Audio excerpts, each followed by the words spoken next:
आपने शायद एक बात सुनी होगी कि 2018 में नॉर्थ कोरिया के साथ अमेरिका के रिश्ते धीरे धीरे सुधर रहे थे। नॉर्थ कोरिया तब हमेशा ही बयान देता था कि हमारे पास मिसाइल है, हम ये उड़ा देंगे, वो उड़ा देंगे, हमारे पास एटॉमिक एनर्जी वाले हथियार है, हाइड्रोजन बॉम्ब भी बना लिया था शायद 2016 के आसपास।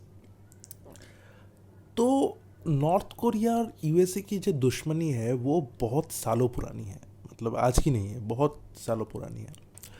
तो आपको कभी ऐसा लगता होगा कि नॉर्थ कोरिया और यूएसए के बीच में इतनी दुश्मनी क्यों है।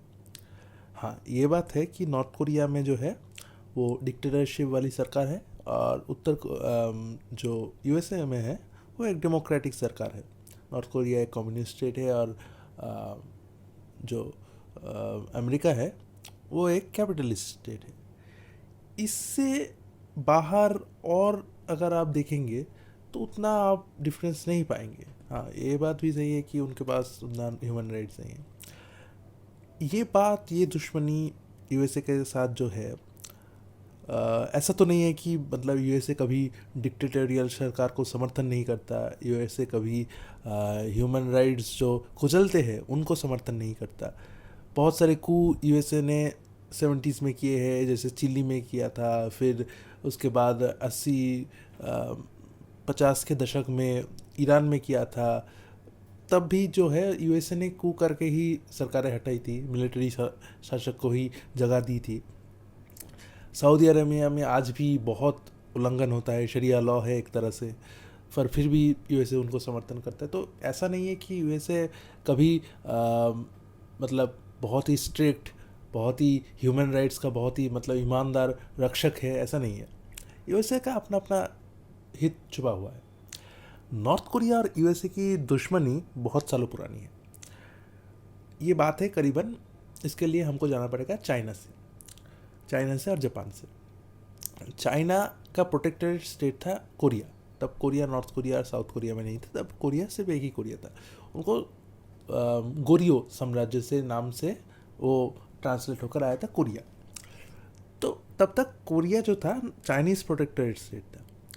1800 के आसपास कोरिया जो है पूरी तरह से चाइना से अलग हो गया, और उसने तब अपना एक अलग स्टेट बना लिया। तब वो पूरी तरह से आज़ाद था। 1900 के आसपास जापान ने कोरिया के ऊपर अटैक किया और करीबन 30-35 सालों तक उनका गुलाम रखा। तब कोरिया के लोगों के ऊपर बहुत सारा मतलब जुल्म ढाया गया जापानियों के द्वारा। उनको सेकेंड टाइप सिटीजन का दर्जा मिला। उनको बस में नहीं चढ़ने दिया जाता, उनको अपनी भाषा नहीं बोलने दी जाती। आप अगर देखेंगे तब के टाइम पे, तब जापानीज़ में उनका राइटिंग सिस्टम था, चाइनीज़ में उनका राइटिंग सिस्टम था। उनका जो अपना भाषा है हंगुक जिसे कहते हैं, वो उनको बोलनी नहीं दी जाती थी, वो उनको लिखना नहीं अलाउड था।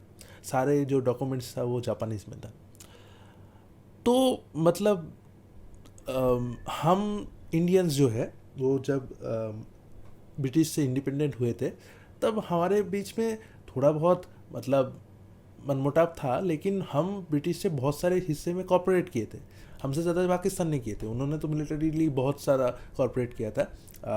हमसे ब्रिटिश से ट्रेड भी लिया, उनसे हमने पैसा भी लिया। फिर जो आईएनएस विक्रमादित्य था, जो कि इंडियन नेवल वारशिप था, वो भी हमने ब्रिटेन से लिया। तो ब्रिटेन से हम कॉलोनीज तो थे, मतलब इंडिया पाकिस्तान कॉलोनीज थे ब्रिटेन की, पर फिर भी ब्रिटेन से हमको बहुत सारी मदद भी मिली और हमने भी ब्रिटेन की बहुत सारी मदद की। जापान और कोरिया का रिश्ता आज भी नहीं सुधरा है। आज भी करीबन 1945 को उन्होंने जापान ने सरेंडर किया तो कोरिया भी आज़ाद हो गया, और तब से लेकर आज तक मतलब करीबन हमारे साथ ही वो आज़ाद हुआ है। 19 मतलब 75-77 साल तक भी आज भी कोरिया और जापान के रिश्ते ठीक नहीं हैं। कहने को तो आज भी जापान और कोरिया दोनों ही, साउथ कोरिया दोनों ही यूएसए के अलाइ है, दोनों में ही यूएसए का बेस है, यूएसए का ट्रूप है। लेकिन आज भी अगर यूएसए नहीं होता तो आज भी वो इंडिया पाकिस्तान वाली सिचुएशन हो जाती है। जो भी हो, नॉर्थ कोरिया पे वापस आते हैं। तो 1945 को जब हिरोशिमा परमाणु बम गिरा हिरोशिमा और नागासाकी में, तब जापान ने सरेंडर कर दिया। जापान ने जब सरेंडर कर दिया तब धीरे धीरे जाकर यूएसए साउथ कोरिया को आज़ाद करने लगा, और आज़ाद करते करते वो एक 36 पैरेलल लाइन जिसे कहते हैं वहाँ पर आके रुक गया।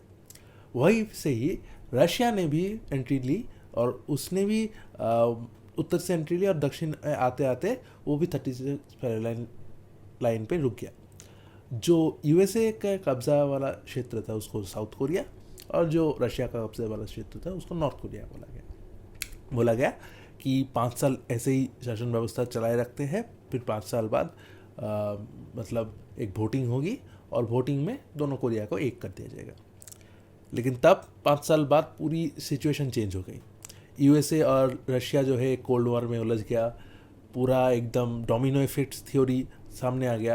कि डोमिनो इफेक्ट थ्योरी क्या कहता है कि अगर एक देश जो है कम्युनिज्म के हत्थे चढ़ता है, कम्युनिज्म वहाँ पर आता है, तो उसके आसपास के देश को वो इन्फ्लुएंस करने लगेगा, और उसके आसपास के देश भी धीरे धीरे वहाँ पर भी कम्युनिज्म फैलता चला जाएगा।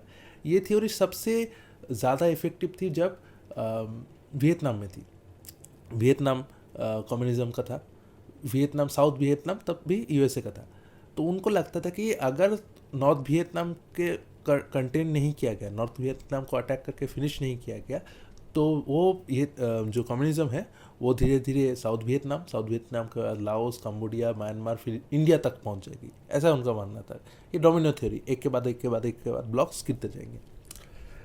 तो तभी जो है धीरे धीरे ऐसा लगने लगा कि जंग जो है होने वाली है, क्योंकि नॉर्थ कोरिया जो है वो तब तक सोवियत यूनियन के पूरे तरह से अंडर कंट्रोल में हो गया था। किम जोंग उन, अभी के किम जो है उनके परदादा, उनके साथ स्टालिन के रिश्ते बहुत अच्छे थे। वो स्टालिन को एकदम मतलब अपने गुरु जैसे मानते थे, और जो स्टालिन करता था वही करते थे। स्टालिन ने पहली बार उनको टैंक्स मुहैया किया, और भी कई सारी चीज़ें मुहैया की। तब तक यूएसए की मोनोपोली थी, क्योंकि यूएसए के पास एटॉमिक बम था। 1949 यहाँ तक आते आते सोवियत रशिया ने अपनी एटॉमिक एनर्जी बम बना ली। हालांकि उन्होंने अमेरिकन के रिसर्च पेपर को चुरा के बनाई थी, पर बना ली।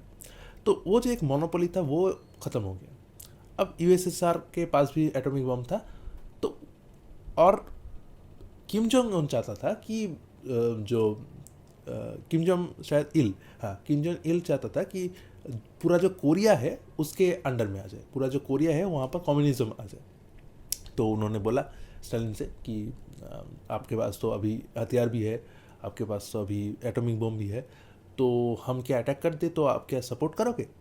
बोला कि ठीक है स्टालिन के पास, क्योंकि स्टालिन को भी लगता था कि यूएसए को कहीं ना कहीं चुनौती तो देनी पड़ेगी, क्योंकि यूएसए जो है धीरे धीरे पूरे वर्ल्ड पर कब्जा करने की कोशिश कर रहा है। मार्शल प्लान वहाँ पर यूरोप में था, वहाँ पर उन्होंने बहुत सारे पैसे लगाए थे, पूरे ईस्टर्न ब्लॉक को मतलब एकदम ब्लॉकेट कर दिया था, पूरे यूरोप से कट ऑफ कर दिया था। तो उनको भी लगा कि हाँ ठीक है। तब उन्होंने किम जोंग उन ने सोवियत के बोल सकते हैं एक तरह से प्रस्तावना से ही, एक तरह से षड्यंत्र भी बोल सकते हैं, कुछ भी बोल सकते हैं, उनको लगने लगा कि अभी जो है साउथ कोरिया बहुत ही कमज़ोर है, अभी अटैक कर देते हैं, क्योंकि इससे भी बचाने नहीं आएगा। क्योंकि साउथ कोरिया के पास तब के साउथ कोरिया की बात करो, 1950s के साउथ कोरिया की बात करो, तब के पास उनके पास कुछ रिसोर्सेज नहीं था। पहाड़ थे उनके पास, ना तो खाने लायक ज़मीन थी उतनी, बहुत कुछ भी नहीं था। इंडस्ट्री जो था सभी जो है उत्तर कोरिया के पास चला गया था। उत्तर कोरिया जब डिवाइड हुआ कोरिया का, उत्तर कोरिया के पास बहुत सारे रिसोर्सेज थे, और साउथ कोरिया के पास कुछ भी नहीं था। आज के जो साउथ कोरिया मॉडर्न जो इकोनॉमिक सुपर पावर देख रहे हो, वो एक मिराकल से कम नहीं है। साउथ कोरिया जो भी हो, उनके पास आर्मी भी कम थी, तो उन्होंने सोचा कि अटैक कर देते। तब के साउथ कोरिया के प्रेसिडेंट थे सिंगमैन री, वो भी यूएसए के कठपुतली के टाइप के थे, जो भी हो। तब जब अटैक किया तो एकदम मतलब पूरी तरह से नेस्तो नाबूद कर दिया साउथ कोरिया के लोगों को, साउथ कोरिया के आर्मी को। कुछ ही दिनों में साउथ कोरिया की आर्मी एकदम हार गई पूरी तरह से, और एकदम पूरा बुसान पैरामीटर है, बुसान एकदम साउथ कोरिया के दक्षिण में पड़ता है, साउथ कोरिया जो पेनिनसुला है उसके दक्षिण में पड़ता है, वहाँ तक वो अपनी नॉर्थ कोरियन फोर्स आ गई थी, वहाँ तक आ गई थी। मतलब एक छोटा सा गैप ही बचा था कि पूरा का पूरा साउथ कोरिया फॉल कर जाएगा। अभी यूएसए के प्रेसिडेंट है ट्रूमैन, वो उनको लगने लगा कि अभी मदद करना चाहिए, क्योंकि साउथ कोरिया अगर हट गया तो एक के बाद एक कम्युनिज्म का वो डोमिनो इफेक्ट हो जाएगा। लेकिन बहुत सारे उनके एडवाइज़र थे, उन्होंने बोला कि साउथ कोरिया पास कुछ देने लायक नहीं है, इसलिए हमको नहीं करना चाहिए अटैक। पर फिर भी ट्रूमैन जो है अपनी सेना के साथ उतर गए वहाँ पर। ट्रूमैन नहीं उतरे, उनको मैकार्थर को जिम्मेदारी दी गई थी कि आप जाइए और पूरी सेना संभालिए, और बहुत ही अच्छा काम किया। लेकिन मैकार्थर ने जब जीतते जीतते जीतते जीतते इंचॉन जीता, फिर बुसान जीता, फिर सियोल को फिर से दोबारा कब्जे, सियोल जो है साउथ कोरिया की राजधानी है, सियोल को दोबारा कब्जे में लिया, फिर जाके 38 पैरेलल पे वो रुक गए। अब उनको लगने लगा कि अभी जो है कम्युनिज्म को कंटेन कर देना चाहिए। साउथ कोरिया से भी कम्युनिज्म हट गया है, नॉर्थ कोरिया से भी पूरा कम्युनिज्म हटा देंगे तो सोवियत जो है कभी आंख उठाकर जरूरत नहीं करेगा। तो उन्होंने केक वॉक चालू किया, उन्होंने पूरी सेना नॉर्थ कोरिया पर ही उठा दी, और इतनी बमबाजी की, इतनी मतलब हर एक घंटे में उन्होंने बम गिराए। हर एक घंटे तो बहुत ही बड़ी बात हो गई, मतलब हर एक मिनट में बम गिराए उत्तर कोरिया में। पूरा वहाँ का इंफ्रास्ट्रक्चर जो था वो ऊँट का बना हुआ था, वो जो है लकड़ी का बना हुआ था, और लकड़ी आग पकड़ लेती है, बम गिराओगे। और उन्होंने मेपाम गिराया। मेपाम बहुत ही स्टिकी एक पेट्रोलियम जैसा पदार्थ है, वो जलता रहता है, वो जब तक वो मेपाम पूरी तरह से ख़त्म नहीं होता वो जलता रहता है, आप पानी से भी उतना नहीं बुझा सकते। मेपाम गिराए, बम गिराए, और मतलब पूरा जो इंफ्रास्ट्रक्चर है, एक टाइम तक साउथ कोरिया के पास कुछ भी नहीं था और नॉर्थ कोरिया के पास सारे इंडस्ट्रीज थे, वो पूरा का पूरा बर्बाद कर दिया, वो पूरा इंडस्ट्री बर्बाद कर दिया, वो पूरा इंफ्रास्ट्रक्चर बर्बाद किया, गांव के गांव बर्बाद कर दिए, और कुछ नहीं बचा। यूएसए अकेले यूएस के बमबारी में हिरोशिमा नागासाकी से ज़्यादा लोग मरे थे, ऐसा बोला जाता है। तो ये जो चीज़ है, इतना बमबारी किया, इतना मतलब लोगों को मारा, इनोसेंट लोगों को मारा, मतलब ये चीज़ अभी भी उत्तर कोरिया में पढ़ाई जाती है। तो इसी वजह से हालांकि साउथ कोरिया और नॉर्थ कोरिया का अभी ट्रीटी चल रहा है, अभी पूरा वॉर जो है वो अभी ख़त्म हो चुका है। 50 के दशक में 1950s में शुरू हुआ था, अभी जो है 2023 है, करीबन 50 और 70 साल से जो है वॉर ख़त्म हो गया। पर फिर भी अभी भी नॉर्थ कोरिया के लोगों के इतना ग्रज है, इतना गुस्सा है यूएसए के अंदर। उनको बच्चों को स्कूल में वही पढ़ाया जाता है, हिस्ट्री उनका वही है कि अमेरिका ने कैसे उनको तबाह कर दिया एकदम पूरी तरह से। तो इसी वजह से अमेरिका के साथ इतना दुश्मनी है। साउथ कोरिया के साथ उतना दुश्मनी नहीं है, साउथ कोरिया को अपना भाई मानते हैं, लेकिन अमेरिकन लोगों के साथ इतनी ज़्यादा दुश्मनी है कि आप पूछिए मत। तो यही बात है कि इसलिए साउथ कोरिया का माफ़ कीजिएगा, नॉर्थ कोरिया का इतना गुस्सा है अमेरिका के ऊपर। तो यही बात है। तो आशा करता हूँ कि आपको पसंद आया होगा आज का डिस्कशन। और क्या आप कमेंट कीजिए कि आप क्या सुनना पसंद करेंगे। लाइक शेयर सब्सक्राइब कीजिए, शेयर कीजिए अपने दोस्तों के साथ इस वीडियो को। Thank you.